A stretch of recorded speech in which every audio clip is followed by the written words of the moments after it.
Okay, I'll be real brief. So with the extension team, you know, it's challenging because we haven't really been able to have any meetings.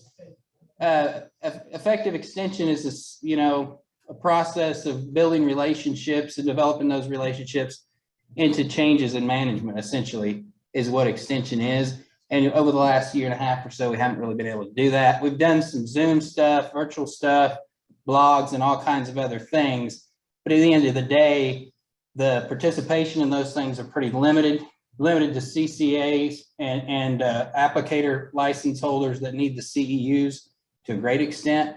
But now we're able to get back in the field with field days, and we're having some meetings in Oklahoma, and in talking to the guys at Kansas, they're having meetings as well. And so when I like these meetings, this is the third CAP that I've been on as an extension guy, and with primarily a role in trying to foster an effective extension team. And I like these kind of meetings. I'm aggravated that some of our guys from Oklahoma is not here, but they had other engagements, but they're aware of what's going on. And because we see all this research going on, we can think about how to put that into our extension programming. And we have excellent extension folks, both at Kansas and Oklahoma, that deal with this kind of stuff every day. I would argue, and I try to tell my people, or the guys at OSU anyway, is that what most of the ones that are on this project do every day is supporting the rationale and objectives in general of this project, and try to improve crop performance, water use efficiency, and nitrogen efficiency, both directly and indirectly. So as you guys develop these models and products and information, the main thing is to figure out how it integrates into some of these extension programs.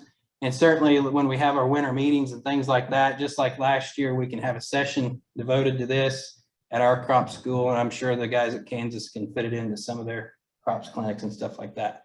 But that's really all I had to say. I could go through, you know, what all the guys are doing, but for the sake of time, I won't. All right, thanks. Any question? Yeah, any question? Yes, sir. So from your interaction with the farmers and the other professionals, you receive any sort of feedback from, have they heard about the project or? Well, a little bit, you know, last year at our winter crop school, they did. You know, when I look at the kind of stuff you're talking about and the questions that were asked regarding nitrogen management and, you know, how much does a bad call cost? Well, with wheat, not a huge amount, 30 or 40 bushel wheat, and then the yield response curve. But when you've got a yield, a nitrogen response, like what the guys from Kansas showed, where no fertilizer, pretty much zeroes wheat out, that's a pretty tough sell. So there is some challenges there. The one thing that the guys, you know, in extension realize, and I'm sure many of you realize, is that agriculture's done a big flip. And our input costs, the availability of inputs have grossly changed. And then fortunately, our commodity prices have went up. But it's fascinating now how effectively we've tied commodity prices with input prices. It's amazing how catastrophes always occur in the supply chain on inputs when grain markets are high. And so you have that. And so you have to be cognizant of the fact that growers are going to be looking at every way they can shave inputs to maintain some profitability under these high prices. And in our environment, you know, it's not like we're in a 250 bushel corn environment where, you know, they just have to tweak it. We have to decide what is the risk of loss, a catastrophic loss due to drought or whatever. And so it makes it a little more tricky. And you know that by looking at the data, the variance in the nitrogen response is massive here. And so that gives you a little bit of flexibility in saying, well, what is going to be? It actually makes it impossible to know what the actual yield loss could be from a wrong nitrogen application because the uncertainty in yield response is very high. But growers are looking at that, and anything that you can do to like inform that, along with what Brian and Dorvar are doing, is beneficial in my opinion. Right? Yeah, of course. Yeah. Anything else? But I guess on the extension side, field day, once we get the farmer network going. Yeah, I think we got them all identified now that, you know, that's gonna be really important. We had this field day, at Justin's, farm. And yeah, we had 80 people there and it was, really intense. I mean, they were asked very interesting. So I think there's a lot of interest, and I think once we had a farmers panel, people that have been no-tilling cover crops for like 30 years. yeah, And having that panel there, and all the farmers asking questions, that was, we got guys that have 20, 30 years of experience. And talked about what went wrong, you know, it was some good, honest discussion. I think that was helpful. I'm really looking forward to getting that going this next year. yeah. I'm glad to hear that you had that kind of numbers. We had a meeting at Brent Rendell's, which is one of the guy in Miami, and it wasn't very well attended, but that's because we meant to have it the week or two before corn harvest, and we had it the week that corn harvest had started, so we didn't have anybody there. But so that's getting the kinks out of some of that is a challenge, but certainly we'll start having field days as that progresses, and we can pull together a lot of things for those field days. But I think we have quite a bit already, despite the limitations. In your initial list of activities, I didn't see much of extension, like there was quite a bit of activity, just the field day we have. Yeah. Yeah, and that's one thing. And again, I've been involved in a variety of these CAP grants, and the challenge is we have all this good research going, and we got to get outputs, you know, and some of the extension guys feel, well, we need outputs from the researchers to do the extension. And to me, I don't think that's true. I think that the ongoing extension, and that's how the grazing cap was, is that the ongoing extension efforts and, you know, adapting to, in that instance, drought, in this instance, you know, what we do is, which is trying to improve nitrogen and efficiencies and productivities. But it's all intertwined to what we do every day. It's just a question of reporting some of it. And then as research comes out of the project to support our efforts, I think that's where we need to be as an extension team. And then the researchers, as best we can, is get that kind of information. And just being around you guys, I know you want to get it out there. And so that's just a matter of time before we can do it.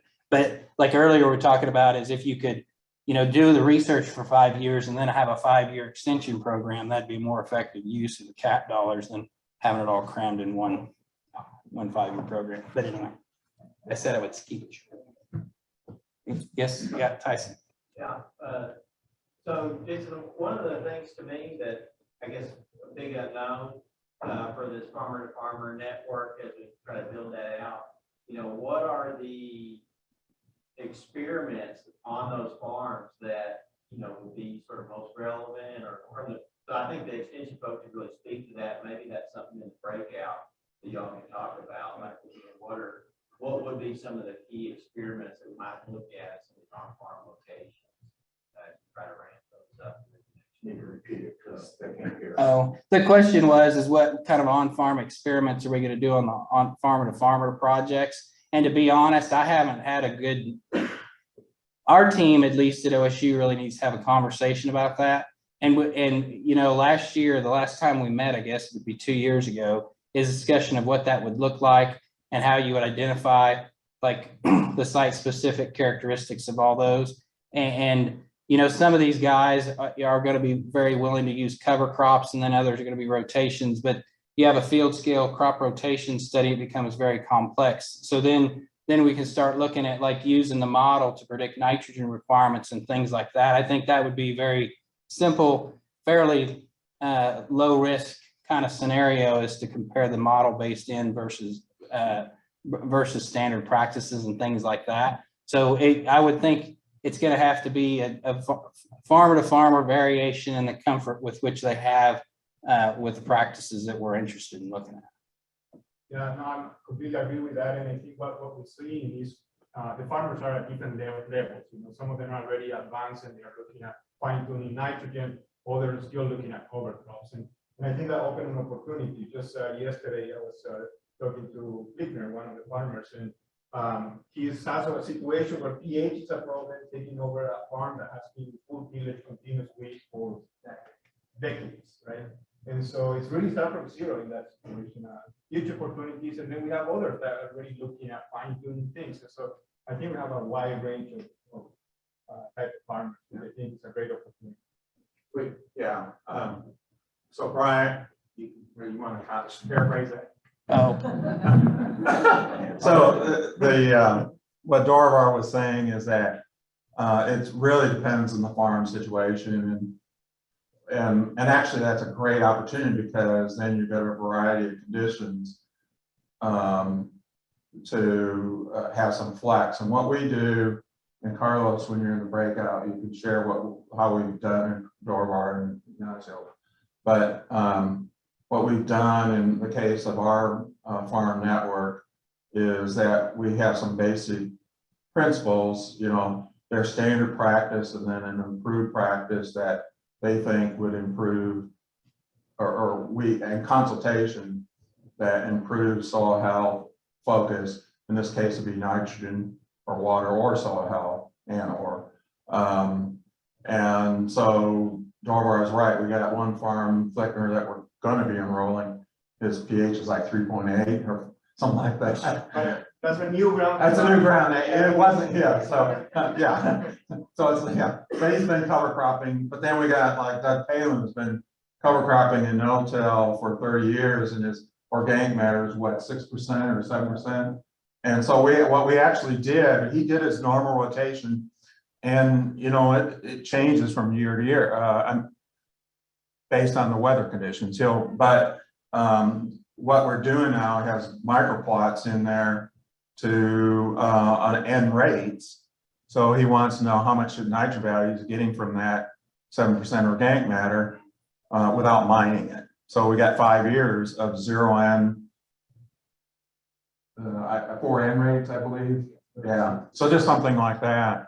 And but he's got replicated strips, and so we'll see what happens on that. And same thing with the other farmers. Most of them are doing cover crops, but they're doing single crop or mixes, and they actually might switch, from one year as they learn. But as long as we have it documented, but it really depends on the farmer situation. But you can share experiences and what we've learned and lessons learned on that. well, I'm done. Okay.